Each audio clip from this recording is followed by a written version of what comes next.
Benny the beaver woke up to a calm, misty morning by the river. Suddenly, dark clouds rolled in, and the wind began to howl. Raindrops splashed everywhere as thunder echoed through the forest.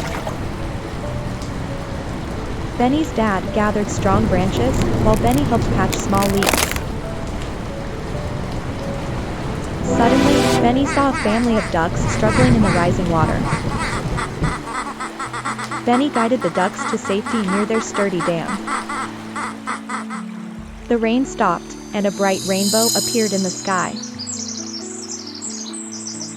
Benny's family shared warm hugs, proud of their teamwork and kindness.